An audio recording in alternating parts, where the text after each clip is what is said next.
Hello my dear student, welcome to our channel Lalita Malviya Gurukul and today our topic is blood clotting. बेटा blood clotting वह process है जब हमें कभी चोट लग जाती है या कोई जगह पर जब हम इंजर्ड हो जाते हैं, कट लग जाता है, कोई घाव होता है, वुंड हो जाता है, तो वहाँ से ब्लड जो है वो फ्लो होने लगता है और आफ्टर सम टाइम क्या होता है वहाँ पर एक थक्का बन जाता है, क्लॉट बन जाता है ना। वो क्लॉटिंग की प्रोसेस कैसे हुई, वो ब्लड का फ्लो जो है वो रुक कैसे गया कुछ समय के बाद, वो कौन सी जो प्रोटीन है, कौन से एंजाइम है जिनके कारण ये हुआ है ना, वो सब आज हम इस प्रोसेस में समझेंगे। ब्लड क्लॉटिंग जो है वो प्रोसेस जो है एक नॉर्मल व्यक्ति में करीबन 2 से 8 मिनट के बीच में हो जाती है बेटा। एक नॉर्मल व्यक्ति में कितने 2 से 8 मिनट में। दैट मीन्स कि मिनिमम जो है वो 2 मिनट लगने चाहिए और मैक्सिमम उसे अगर टाइम लगता है तो वो 8 मिनट ही लगने चाहिए, है ना। तो क्या होता है कि 2 से 8 मिनट में वो ब्लड क्लॉटिंग हो जाती है। ऐसा क्या होता है उस घाव लगने वाली जगह पर, उस वुंड पर, उस जो कट पर, है ना, तो कि क्लॉट बन जाता है। तो वो क्लॉट बनने की प्रोसेस जो है वो कोएगुलेशन कहलाती है, ब्लड कोएगुलेशन भी कहलाती है ना। वो कैसे होगी देखिए, जहाँ पर हमें इंजरी लगी है, जहाँ पर हमें चोट लगी है, मान लीजिए वो कैसे भी हो सकता है, कट हो सकता है, वुंड हो सकता है ना, घाव हो सकता है, कुछ भी हो सकता है। अब यहाँ से हमारा ब्लड फ्लो शुरू हो गया, ब्लड फ्लो होना शुरू हो गया। क्या होगा, जैसे ही यहाँ चोट लगेगी ब्लड का फ्लो शुरू हो जाएगा। ब्लड में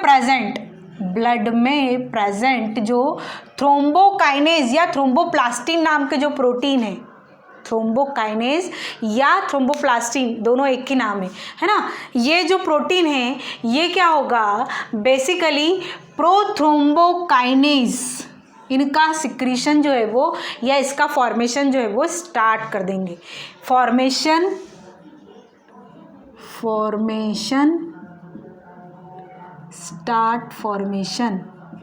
ठीक है। ब्लड में प्रेजेंट थ्रोम्बोकाइनेज या थ्रोम्बोप्लास्टिन प्रोटीन प्रोथ्रोम्बोकाइनेज का फॉर्मेशन स्टार्ट कर देंगे व्हेन वी इंजर्ड या व्हेन वी कट। क्लियर। फिर क्या होगा, ये जो प्रोथ्रोम्बोकाइनेज है, ये प्रोथ्रोम्बोकाइनेज या थ्रोम्बिनेज जो एंजाइम है वो प्रोथ्रोम्बिन जो कि ब्लड में प्रेजेंट होता है, पहले से ही क्या होता है ब्लड में प्रेजेंट होता है। ये जो ब्लड में प्रेजेंट प्रोथ्रोम्बिन है इनएक्टिव फॉर्म में, किस फॉर्म में रहते हैं, इनएक्टिव फॉर्म में रहेगा और सॉल्युबल रहेगा। मतलब ब्लड में सॉल्युबल है, इनएक्टिव फॉर्म में है ना। प्रोथ्रोम्बिन किसके कारण, एंटी थ्रोम्बिन, ठीक है, किसके कारण है ये, एंटी थ्रोम्बिन। यहाँ पर एंटी थ्रोम्बिन प्रोटीन या एंजाइम की वजह से ये इनएक्टिव फॉर्म में, सॉल्युबल फॉर्म में ब्लड में प्रेजेंट होता है, ठीक है। अब क्या होगा, ये जो प्रोथ्रोम्बिनेज है, ये प्रोथ्रोम्बिनेज कैल्शियम डाइवेलेंट आयन की प्रेजेंस में, ठीक है। प्रोथ्रोम्बिनेज जो कि क्या हुआ, ये ब्लड फ्लो होने के बाद ब्लड ने बनाया इसको, ये जो बना है ये एंजाइम कैल्शियम आयन की प्रेजेंस में ब्लड में जो पहले से इनएक्टिव प्रेजेंट है ना, इनएक्टिव मॉलिक्यूल या इनएक्टिव फॉर्म में जो पार्टिकल्स प्रेजेंट हैं उन्हें क्या कर देंगे, एक्टिव, क्या कर देंगे, एक्टिव। तो एक्टिव होने के बाद ये ब्लड में क्या होंगे, इनसॉल्युबल रहेंगे, ब्लड में घुले हुए नहीं रहेंगे, ब्लड में मिक्स नहीं रहेंगे, इनसॉल्युबल हो जाएंगे और कैसे हो जाएंगे, एक्टिव फॉर्म में। क्या कहलाएंगे फिर ये, थ्रोम्बिन। प्रोथ्रोम्बिन किस में कन्वर्ट हो गए, थ्रोम्बिन में। फिर से हम यहाँ से रिपीट करते हैं, चोट लगी, ब्लड फ्लो होने लगा, ब्लड में प्रेजेंट ये प्रोटीन प्रोथ्रोम्बिनेस एंजाइम है ना, ये एंजाइम है मान लीजिए, इसका फॉर्मेशन स्टार्ट कर दिया। अब ये एंजाइम जो है बनना शुरू हुआ, तो इस एंजाइम ने क्या किया कि इनएक्टिव फॉर्म में ये जो प्रोथ्रोम्बिन प्रेजेंट था ब्लड में, इनएक्टिव फॉर्म में, ये इनएक्टिव किसके कारण था, इसके कारण था, ठीक है। तो इनएक्टिव फॉर्म में था। इस प्रोथ्रोम्बिनेज एंजाइम ने कैल्शियम आयन की प्रेजेंस में इसे एक्टिव कर दिया। क्या कर दिया? एक्टिव कर दिया। अब क्या होगा कि ब्लड में जैसे ये पहले से प्रेजेंट था ना, ये पहला मतलब समझ लीजिए कि ये पहला कंपोनेंट था जो ब्लड में प्रेजेंट था, ऐसे ये दूसरा कंपोनेंट है जो ब्लड में प्रेजेंट है। किस फॉर्म में? वैसे वही इनएक्टिव फॉर्म में है, ब्लड में मिक्स है, घुला हुआ है, सॉल्युबल है, ब्लड में पहले से ही प्रेजेंट है, पर कैसा है? इनएक्टिव। तो इसको भी एक्टिव करना पड़ेगा। तो ये जो एक्टिव होकर थ्रोम्बिन का फॉर्मेशन हुआ है, ये एक्टिव थ्रोम्बिन यहाँ पर थ्रोम्बिन यहाँ पर विटामिन के की प्रेजेंस में, यहाँ पर कैल्शियम आयन की प्रेजेंस में, यहाँ पर विटामिन के की प्रेजेंस में इस इनएक्टिव फाइब्रिनोजन को एक्टिव फाइब्रिन में कन्वर्ट कर देगा। हर स्टेप में आप ये समझिए बेटा कि एक एंजाइम बन रहा है जो इनएक्टिव पार्टिकल्स को, इनएक्टिव सेल्स को या इनएक्टिव स्ट्रक्चर्स को, सेल्स को क्या कर रहे हैं? एक्टिव कर रहे हैं। फिर वहाँ से कुछ एक्टिव जो है एंजाइम सिक्रीट होते हैं, जो आगे जो इन ब्लड में पड़ी हुई इनएक्टिव सेल्स हैं उनको क्या कर रहे हैं? फिर एक्टिव कर रहे हैं। तो ये फाइब्रिनोजन सेल्स हैं, वो क्या हो गई? फाइब्रिन, है ना। इससे क्या?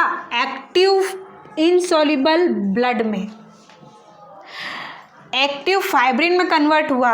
क्या? फाइब्रिनोजन जो है वो फाइब्रिन एक्टिव फॉर्म में कन्वर्ट हो जाता है जो इनसॉल्युबल है ब्लड में, और इन फाइब्रिन से ही आगे चल कर के फाइब्रस सेल्स का स्ट्रक्चर होता है, ये फॉर्मेशन होता है।